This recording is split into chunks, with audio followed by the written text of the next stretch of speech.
Welcome back, Twisters, and happy Shark Fin Fridays. So that means on Fridays, I'll be dedicating this channel to the San Jose Sharks and putting out all sorts of content.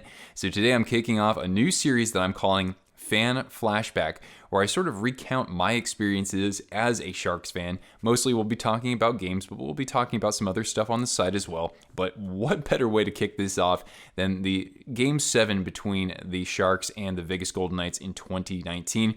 Because I'm sure a lot of you know out there, I was actually at that game, and it was an unreal experience that I'm going to get into in just a bit here. But before I do, whether you're a Sharks fan or not, I invite you to hang around with us, join the Twist Brigade, hit the big red subscribe button down below, and if you're ready to have some fun, let us know with a thumbs up there.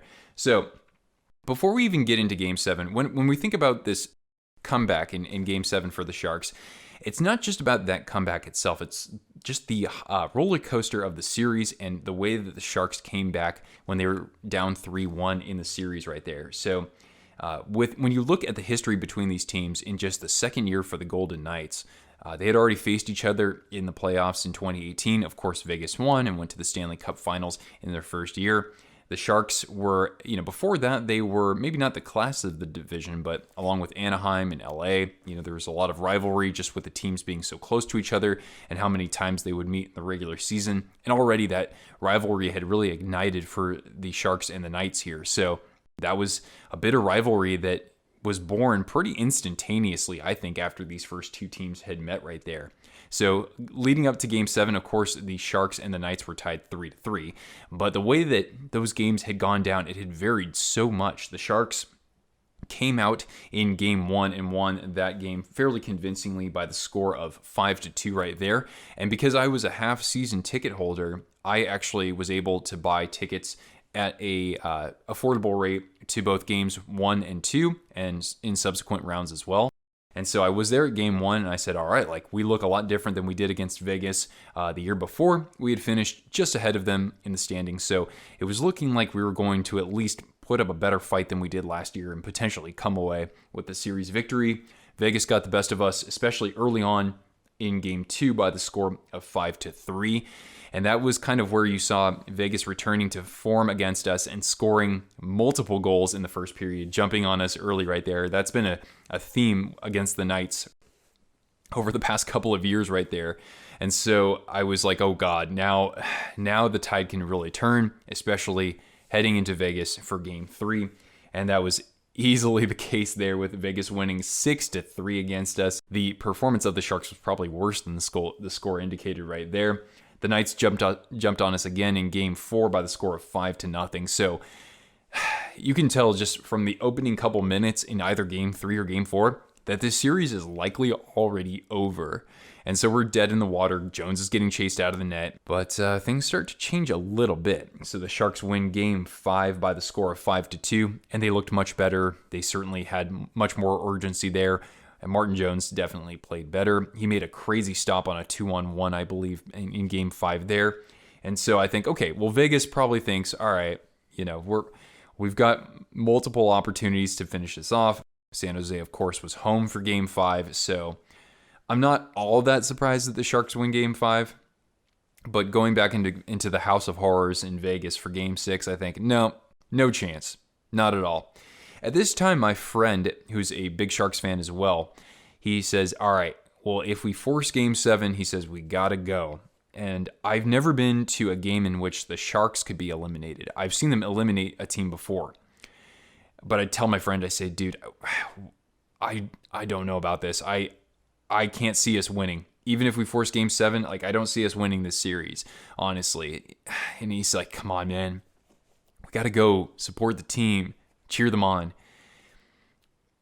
And I think, you know what? Why not? If we got to go down with the ship, let's be a couple of good fans in the stands cheering this team on. So I went online. I think I went to StubHub or something like that. And tickets were actually not so bad. I think my seat I spent just under $100 for, even though it's in the upper bowl.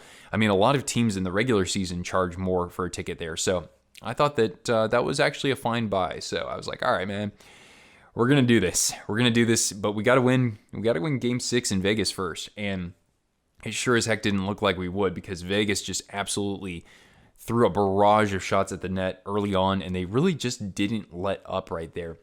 Game 6 is so pivotal when you think about the Sharks' comeback. I almost think that story is almost as compelling as what we saw in Game 7 right there, because Vegas is just peppering the net against us, looking to finish things off. And at the end of the first period, on just a seemingly benign play to finish things off in that first stanza there, Logan Couture just fires a fairly pedestrian shot that somehow makes its way by Fleury, and the Sharks are winning 1-0. And I said, oh God, like, even so, even though we don't necessarily belong with that lead, Vegas, as soon as they score one goal to equalize this, they're going to be pretty pissed off coming into the second period. I know this team can score in bunches, and the Knights are able to tie things up finally. It took just absolutely everything they had just to get to that point, but somehow we're able to hold them off in the third period, and we go into overtime. Vegas has just outshot us by a huge margin there in their house. Like, they're gonna get this game against us. And the Sharks take a penalty, and it's actually Barclay Goodrow who takes the penalty, interestingly enough. And then kind of like that first goal that Couture scored, just another seemingly benign opportunity, even though it's coming short-handed here, so you don't get too many of those. And it's Tomas Hertl, and just lets a shot go by that I didn't think was anything impressive necessarily. But again, it found its way past Fleury, and we're going to Game 7. And I'm just thinking, how does this happen? How do we go from, giving up 11 goals combined in Games 3 and 4, and then we somehow are able to hold Vegas to just one goal in their house with a chance to just shellac us like they did earlier? Martin Jones makes 58 saves. In terms of like the super grade A spectacular chances he had to defend against, there really weren't that many. There were a couple, but nonetheless, I'm not going to complain about a guy who's going to only let one shot by on 59 attempts. So we get to Game 7 just a couple of days later, and I think I had painted my face a little bit for Game 1 or 2. It's actually makeup, it's not actual paint, but so I go all out with this one. So I'll put a photo on the screen here. So I go full on white foundation and like powder, and get the the eyeliner all over my eyes. I had done something like this the previous year when I was in Minneapolis during the Minneapolis Miracle. So it's interesting because I often compare these two moments against each other. So I get fully decked out. I put my Sharks flag around me, and I roll up to the tank with my friend. And what we get is a pretty strong showing from the Sharks. But the thing is that Fleury really came to play. He probably took those 2 goals in Game 6 to heart, and he showed up and was, he was anchoring his team all night through, the first, basically first 50 minutes right there. The Sharks had actually gotten 4 power plays before the big one that you guys know about, and the team had squandered a couple of those and just kicked them away, just not looking like a team that was desperate for a win necessarily. But they still had some good chances here and there, and Fleury was able to answer the bell. But of course, even though the Sharks, I think the ice was somewhat tilted in their favor, Vegas, they would just come down the other way midway through the first period. It's just boop, goal. Second period, halfway through, boop, goal. And so I'm thinking that we're just not meant to win this game. Plain and simple, Vegas has this one against us. We put on a heck of a comeback, I guess, in Games 5 and 6 to just get to this point. But at the end of the day, we're just not meant to win. We're losing to the what really is the superior team. And so Pacioretty scores in just about 3 minutes into the third period, and it's 3-0. And that's where I accept defeat. That's where I say, okay, we're going down with the ship for this one. I'm ready for it. I'm prepared for it. I've seen this team bow out of the playoffs many times in so many ways possible. Reverse sweeps, losing to an 8th seed, losing to Vegas last year. I'm ready. I accept it. And so I'm at the other end of the ice when this happens. And I'm talking about the penalty, guys, the cross-check. And the play, the whistle blows, and I'm not really paying too much attention to things, honestly, because I've already accepted defeat. I'm like, does it really matter what just happened there? it's only adding insult to injury to see Pavelski go off, and this team has to just try to muster up the fortitude and the tenacity to score one goal. And so some people are kind of like booing and jeering a little bit. I'm just like, whatever, guys. We might get a power play here, but we're already 0 for 4. Like, how much of a difference does that really make? And I hadn't really examined to see how the play developed, to see even whether what the call would be legit. I wasn't able to really weigh in on that at that moment. Of course, it was a bad call. Sure, if you want to get Eakin 2 minutes for cross-checking, I get it. But anyway, that's probably the extent of it. But the referee says 5 minutes for cross-checking in a game misconduct.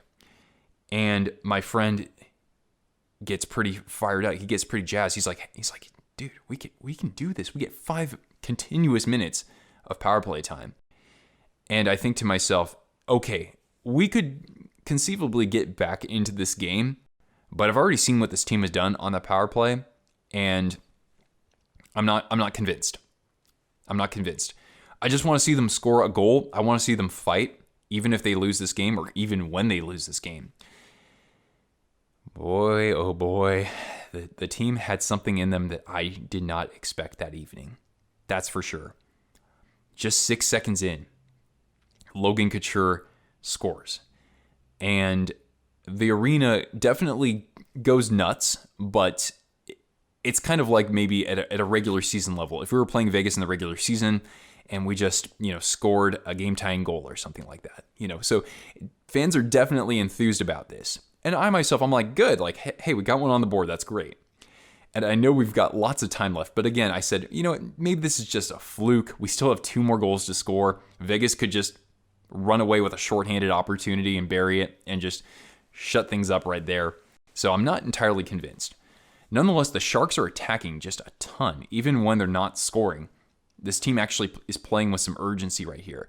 So it's certainly entertaining to watch. But again, I'm not really expecting much. But a little bit over a minute later, Carlson sees Hurdle in the high slot, fires a shot pass essentially. Hurdle tips it in. That's when the switch flips for me. The intensity of the arena turns up to a level that I remember from the prime time of watching this team in the postseason in the Thornton and Marlowe era. Like, I'm thinking of 2008, 2010, 2012, like that, like sort of around that era, when I think that there was still a lot more enthusiasm in the community to go to these games. That died down after the reverse sweep, but now everyone is into it 100%. And this is where you just instinctively just bear hug the person right next to you, and you turn around and just give a high five to everybody. If grandma's in the stands, high five. 6-year-old kid who doesn't know what's going on, high five. That's what's going on. This rush, this adrenaline. I was like, oh my goodness, what am I seeing? How is this happening right now? We still have work to do, but at that time, I think I knew, and others around me knew, this team is going to come back and tie this up. But for a moment there, it looked like Vegas might bite back, because before that third goal, there's a moment when Timo Meier has a turnover and Vegas has a runaway. I can't remember it. I have to go back and watch if it's a 2-on-0 or a 2-on-1. And I think it's William Karlsson with the puck. And I remember what he did to us last year in the between the legs goal against Jones. And he shoots it wide. And I thought to myself, Vegas, that's the goal that they score against us all the time. We do everything we can. They come back the other way and they just, let a shot go and it goes in. So that was pretty surprising. We would have been down 4-2 and I wouldn't have seen us coming back. So we get another chance. And it's amazing when you watch the third goal, how Brent Burns, how he has a defender right on him, but he's still able to slide the pass across, laser beam to Couture, who slaps it in. and it goes through all this traffic. And it's, I think of Miracle. I think of the Miracle on Ice when the U.S. pulled ahead of the USSR. And Al Michaels says, "Now we have Bedlam." And that's what it was. That's what the energy was like. I'm just like, how is this happening? And you think about just how the team has come back through this series. When I think of, that certain save that Jones made in Game 5. When I think of course, the ways that the goals were scored in Game 6 and the fact that we were able to escape that. And now we've battled back from down 3-0 in this game here. It's pretty darn special. It's pretty unique because we still have more time. We don't even know what's going to happen afterwards. Have we seen everything that this team can do on this power play? And we get back out there, and it's, 24 seconds later? And Kevin LeBanc sees a defenseman kind of shift off of covering him. So he has a lane to just skate up with the puck and get closer to the net. And he beats the defender to that spot where he's able to release a shot. He scores. You start losing yourself. I mentioned the Minneapolis Miracle earlier because when that touchdown happened, and even though I was in the cheap seats, I was in the corner of the end zone where Stephon Diggs ran. So I saw that play happen kind of like down below me. That, I tell people, was an out-of-body experience. I had no control over my reaction to that whatsoever just because of the pure state of shock. With that goal from LeBanc, it's not quite there, but it is sort of to that point where I can't remember the details all that much just because of the shock, honestly. And we have the lead, of course. It's just unreal thinking back to it. But despite that, I can't underestimate my opponent enough, especially the way they play against us. And I tell my friend too, I say, yeah, but Vegas is still going to find a way to come out and tie this game up. And it didn't happen as quickly as I thought it would. But with under a minute left, and even though Jones had made a couple of really good saves, Vegas had been threatening there, but they're able to squeak that tying goal by him. And it's 4-4 with under a minute left. Not much happens after that. And we go into overtime. So I thought to myself, I still have to get back into that mindset of accepting defeat. Because shouldn't momentum still be on Vegas' side because they were able to scratch and claw and get that goal? Well, I don't really know exactly what it was when you look at the overtime period. But I would think that with Vegas, they would have to have been absolutely gassed from having to kill a 5-minute major in the third period and then, muster up, again, that tenacity to somehow tilt the momentum back in their favor, tie the game back up. So that must have taken so much out of them right there. And just, again, the highs and lows of the series, right? For them, they got shown up in game 1 and then absolutely found just that mojo that absolutely cripples our team. And then they have game 6, they have that chance. And somehow they just can't get to the back of the net. And those couple of shots that go by from Couture and Hurdle, first period and in double overtime, it's like they're like, how could that happen to us? And now, everything that transpired in the third period. So for me, it might have just been that moment was, I don't know, maybe they're professional athletes. The moment might not have been too big for them, but just so much had happened in this series that maybe they were just gassed from that. And I mean, I have a lot of respect because they know how to kick our butts pretty dang well. And they did that the next season too. But the Sharks come to play. And nonetheless, there are definitely chances exchanged at both ends of the ice. And, Jones he's making a couple scrambles. The Knights are just tapping at his pads essentially. And it's definitely happening at the other end of the ice against Fleury. Fleury had to make some really good saves in that overtime stanza. And sometimes, there's that joke, hey, what time is it? Oh, it's 4 past Fleury.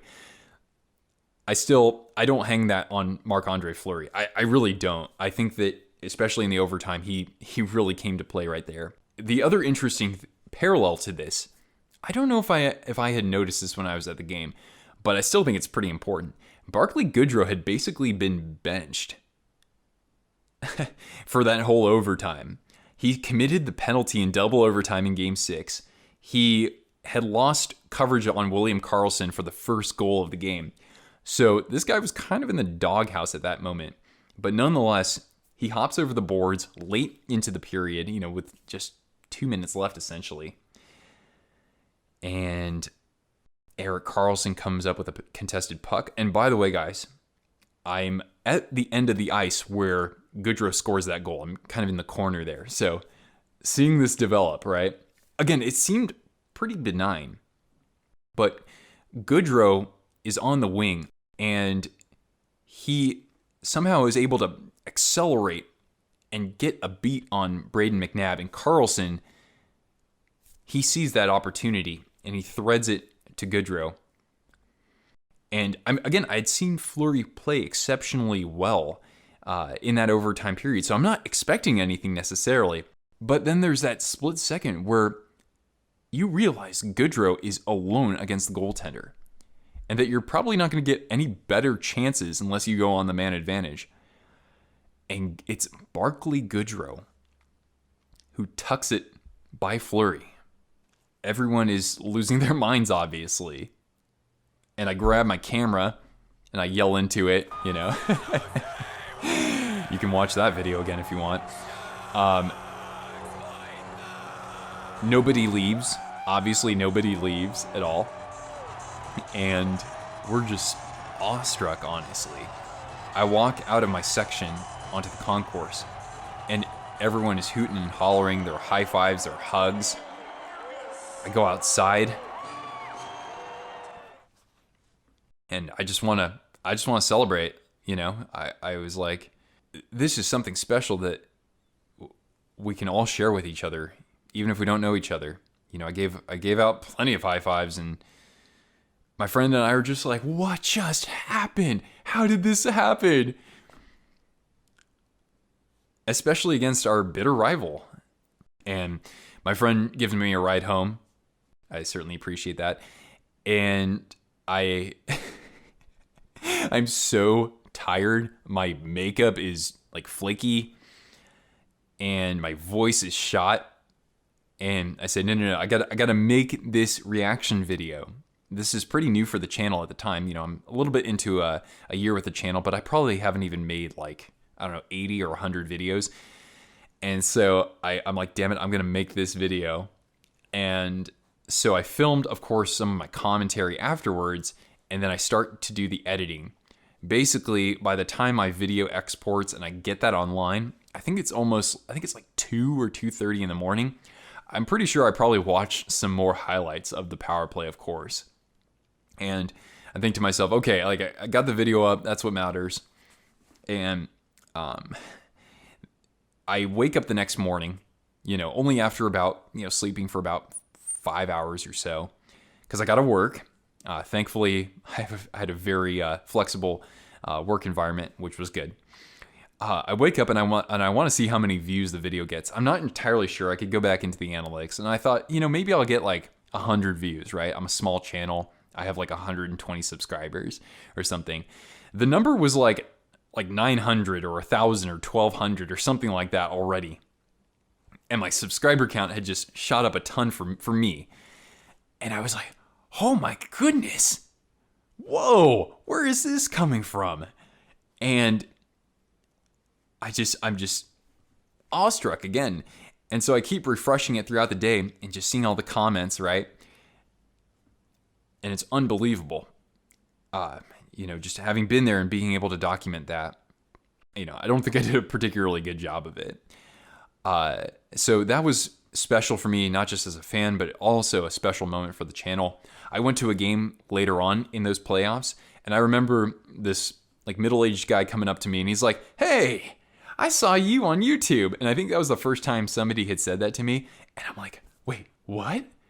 Whoa, there are fans here who watch my stuff? I'm like, oh, that's so cool. So anyway, such a special moment in that sense. And of course, something that has catalyzed a lot of conversations with you guys as well. So anyway, I'm going to wrap that up. That's just sort of my experience having been at that game. So I'm actually going to make I think a 3-part series counting down the best 30 moments in San Jose Sharks franchise history. Of course, this one is going to be fairly high up there. I think the first video will be kicked off around February 19th, again, as part of Shark Fin Fridays. So make sure that you definitely check that out when it comes out. Make sure you hit the notifications down below too, because then that way you know when I'm uploading content. So anyway, that's going to conclude this video. Do you guys have any more thoughts around that series, around Game 7, around that power play? Of course, let me know down in the comments below. I love reflecting on this, and I will be reflecting on more moments like these throughout this season as well, as part of Shark Fin Fridays and my fan flashback series. So anyway, guys, thank you so much for watching. Make sure that if you enjoyed this video, show your support with a thumbs up, sub down below if you haven't already, and I'll catch you around for more San Jose Sharks content throughout this season, maybe the postseason, and beyond, Twisters. Anyway, I appreciate you tuning in, and I'll catch you Twisters later. Ciao.